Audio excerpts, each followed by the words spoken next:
Hello, welcome to your daily synchronistic message. I have a variety of books here and cards and various things, astrological transits that are happening today. This is for the 21st. Oh my goodness, tell me that I did it for the 21st. I'm gonna cry. Yes, it's for the 21st. Astrological transits, as well as a bunch of various messages that I just opened books to. And weirdly, they all came together, and that's kind of my intention behind all this. So this is for September 21st, 2023, and I'm just going to get into it. So the astrological transits of the day that stood out to me the most, we have Saturn Sassy square Mars. So Saturn in Pisces and Mars in Libra says a lot about Mars wanting to be this, I want to take action now. And it's hitting at an exact degree to this day. So today, when I'm posting this.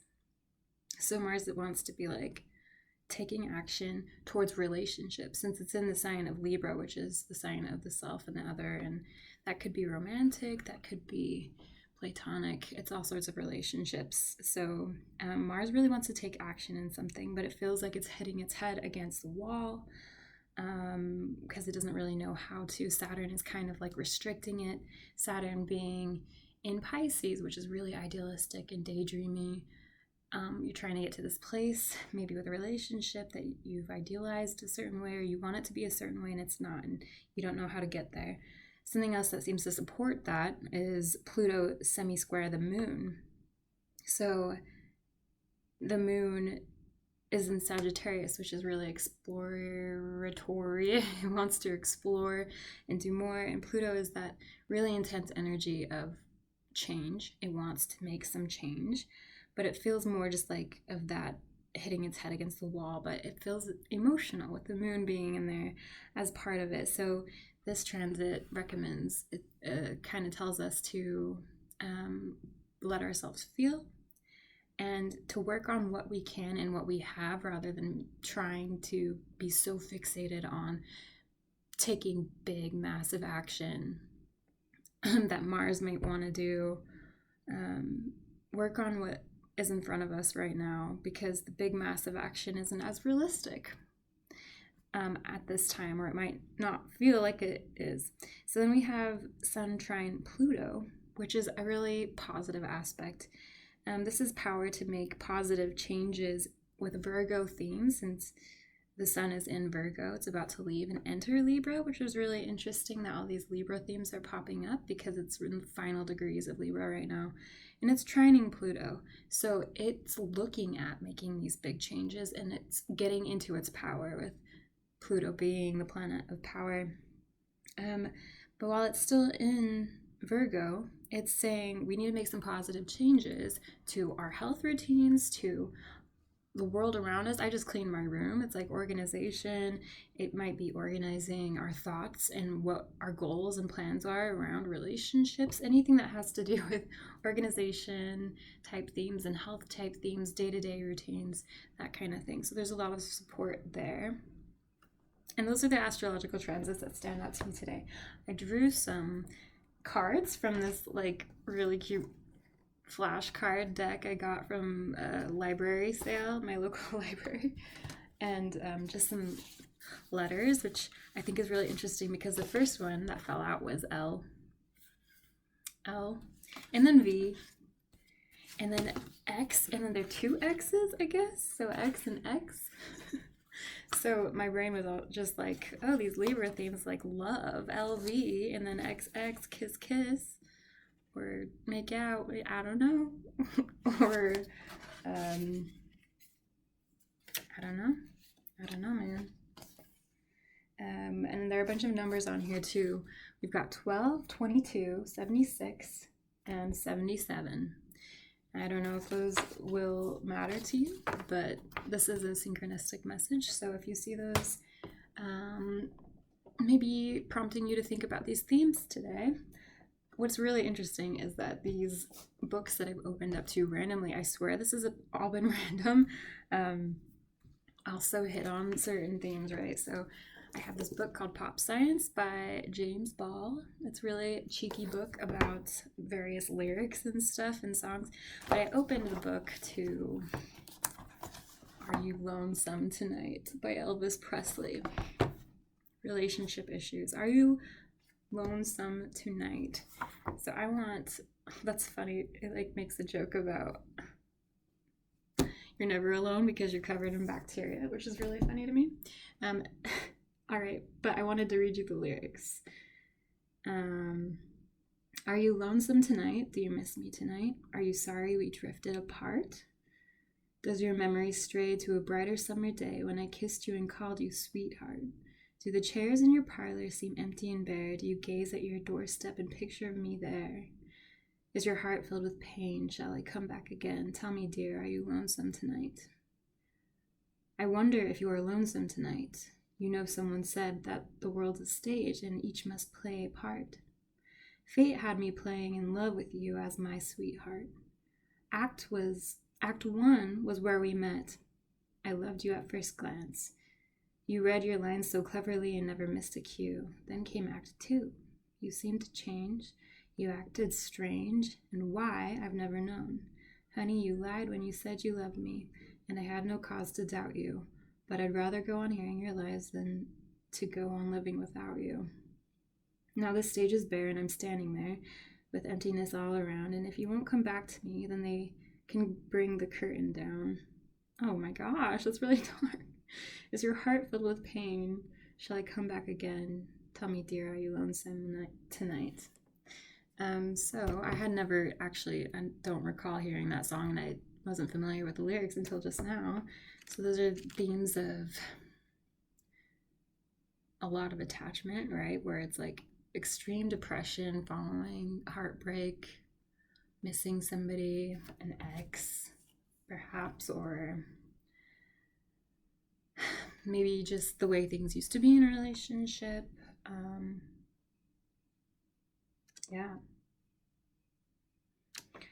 Some betrayal in there also. Okay, so moving on to the next synchronicity. I got this book, Feelings Buried Alive Never Die, and when I opened it up, this book talks about like ailments having to do with emotional things. It's really cool and interesting. I highly recommend it. Carol K. Truman. But I'm just going to read the little thing that I opened up to, and I think it's also really fitting. So the little segment I opened up to says, how do we break the laws that cause our loss of power on a day-to-day basis? The laws are broken when we allow another person to interfere, control, or manipulate us, or our life against our will. Likewise, if we interfere, control, or manipulate another person's life or circumstances against their will, and they allow it, we rob them of their power, which renders them powerless to be who and what they came here to be. What's coming to mind right now for me is that sometimes relationships can get really codependent. It happens to everybody. Everybody is vulnerable to that. And I think that, it can ebb and flow too, where we get better or worse depending on our individual and collective mental health as a couple or whatever.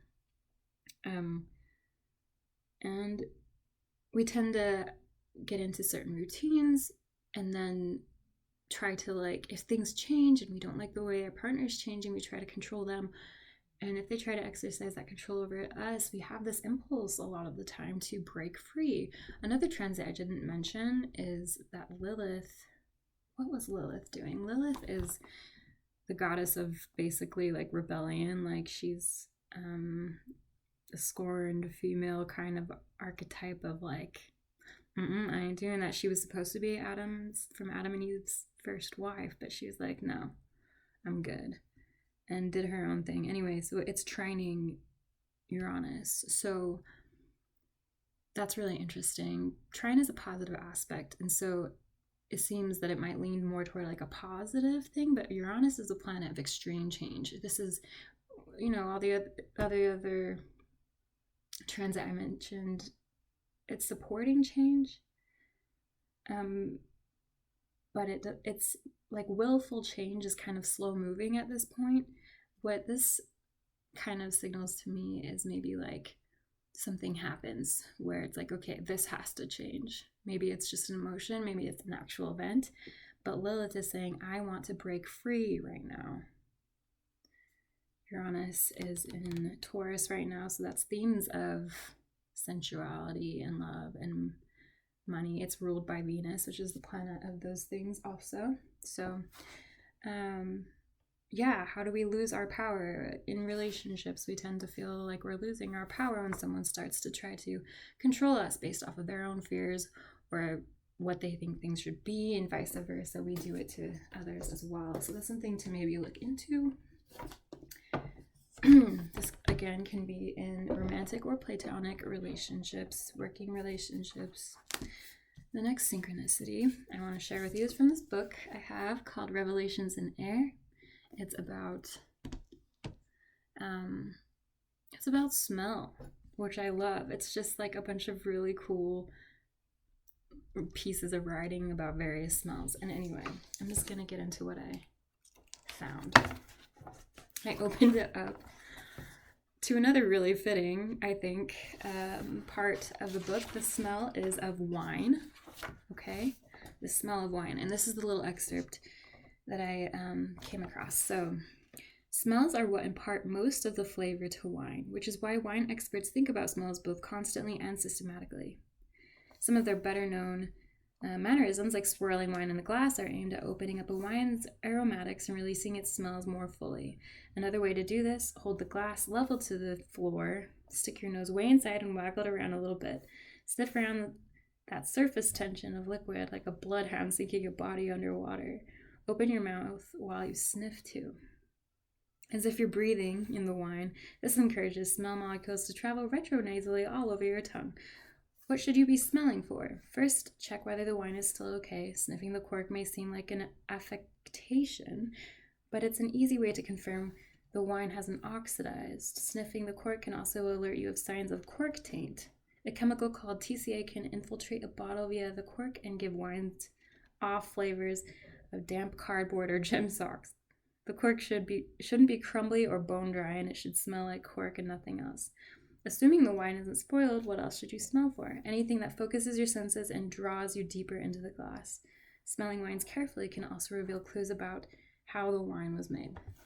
Okay, so first thing that comes to mind, wine.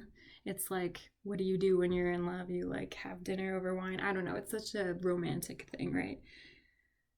Really relationshipy. Like, you enjoy a bottle of wine with other people. I mean, not everyone. Sometimes I do it by myself, but it's like, you know, a classic romantic beverage.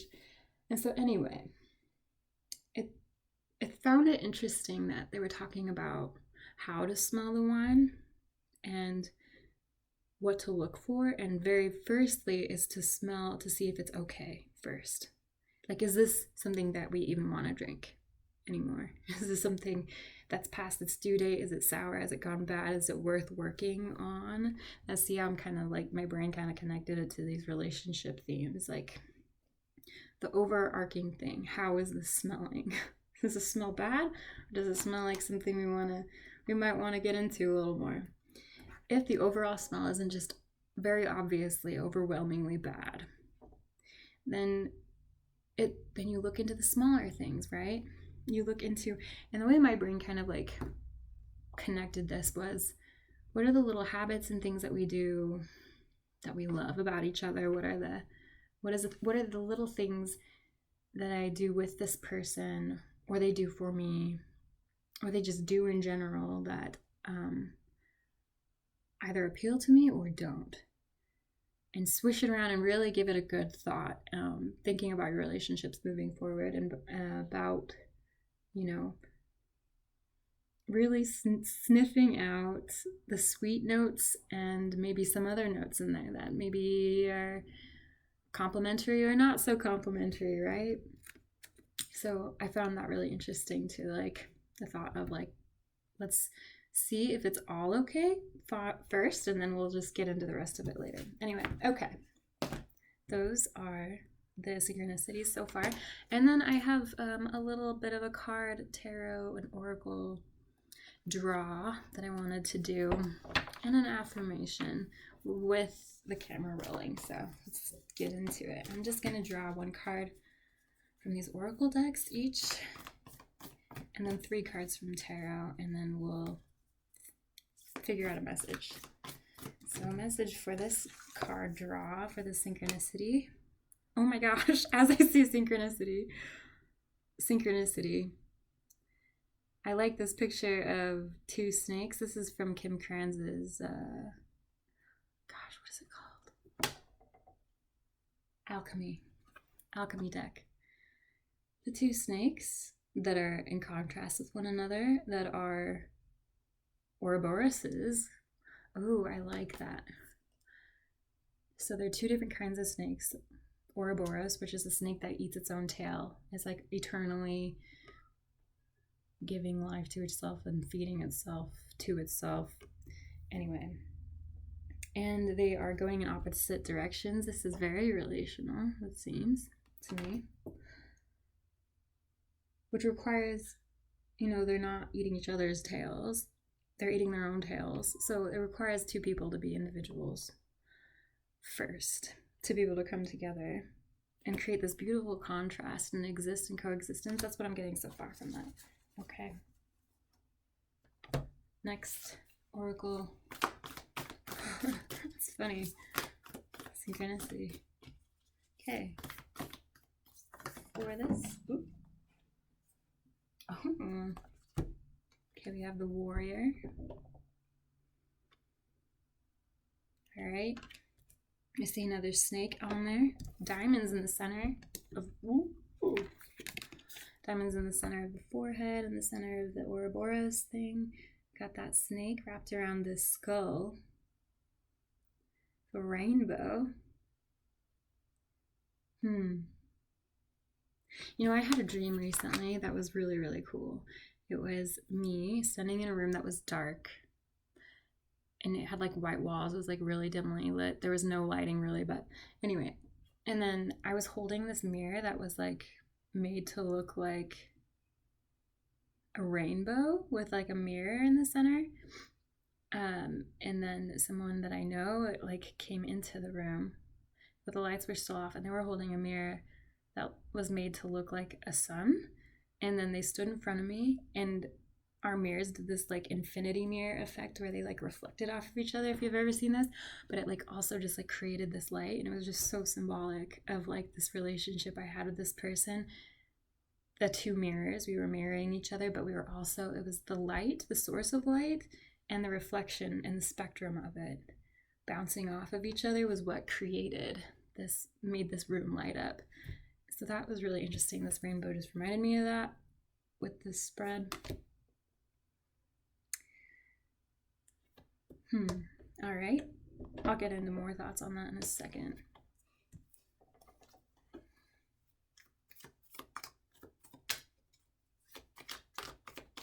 Okay, we're going to draw 3 cards for the rest of this message. That was a lot of cards. That was too many cards, actually. Let's do that again. 3 cards off the top. I'm just going to mix it quick. Mix it. Shuffle it.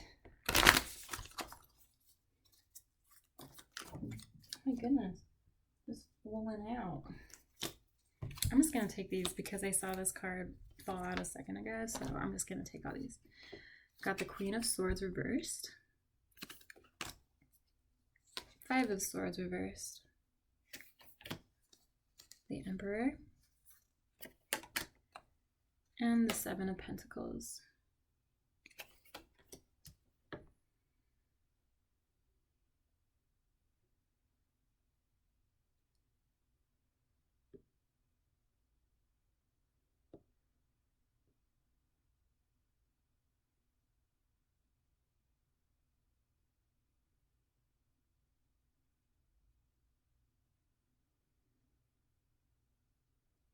So what comes to mind is that with this Queen of Swords reversed, with this 5 of Swords reversed, is that someone might be up in their head and maybe accusatory, maybe even correctly so, of, whoa, It just got so windy outside, like way windy all of a sudden. Anyway, I'm going to read really quick from this little guidebook, really quick, about the Queen of Swords again before I say what I'm going to say. I just want to see what the guidebook has to say. You are allowing others to dominate you as you show weakness, even if you are strong inside. Or you may be allowing your emotions to get the better of you, reconnect to your inner strength, and create positive change. Interesting, you are allowing others to dominate you, which we talked about earlier, about the sense of losing one's power and showing weakness and stuff too. It's really, really easy. You know, I've been here where it's like you feel pretty strong in a relationship until you start getting a hunch that something is really off and someone might be betraying you. And that's what I get from this card. And so this Five of Swords reverse, I'm going to read that really quick. Five of Swords is kind of like the sneaky sort of like thing. And in this one, there's like, it's a picture of two women where one's kind of like, seems really sketchy, like planning something or knows something the other sad one doesn't, and a sense of betrayal.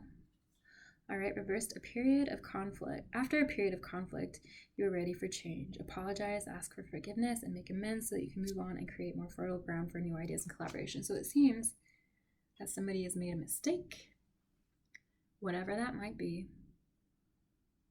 and their power feels like it's been taken from them by making that mistake, or from the other person making that mistake and making them question their sense of worth, or giving them this really, putting them in their emotions. I mean, who wouldn't be put in their emotions by that? But the sense of power is really easily taken away when you feel a sense of betrayal or suspect it. We also have the Emperor and the Seven of Pentacles, though. And so this is, you know, this is the ability to pull oneself back up to see the long term for one's kingdom, right? And deciding what someone wants to grow and work on with the garden and plant and put effort into. And maybe part of that is seeing what has already grown in the garden, right? And making decisions like an emperor would based on what that garden is bearing. This warrior here also, this is also that sense of taking one's power back. And, you know, I find it really interesting too. There's only one snake in this one. So this is your power being detached from anyone else's power, right? Whether that be someone else in a relationship, like a romantic, platonic, whatever. Someone saying like, I'm going to take power in my emotion. Like, emotions don't have to be, like, they do feel vulnerable, but vulnerability can be really strong. It can be a strength. And that's where the warrior comes in, is being able to face those emotions, whatever it means. Do I need to let this go? Do I need to take all this garden, uproot it all, and replant something else, plant it elsewhere? Or do we continue to pull out the weeds and just keep working with what we got? Yeah. So those are messages so far. I'm just going to send you away with a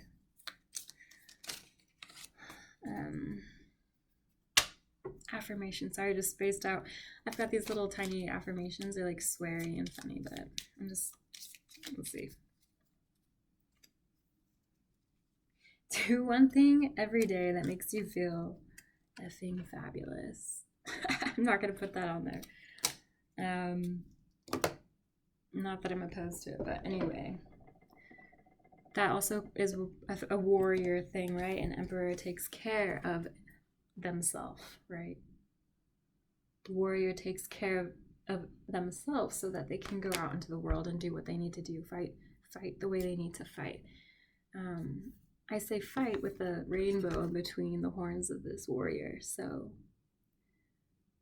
beauty, through beauty and kindness, forgiveness, but also recognizing your true feelings, even if they're sour feelings, like sour wine or whatever, and embracing it and doing what you need to do based off that. So yeah, I'm gonna give you one overarching last number.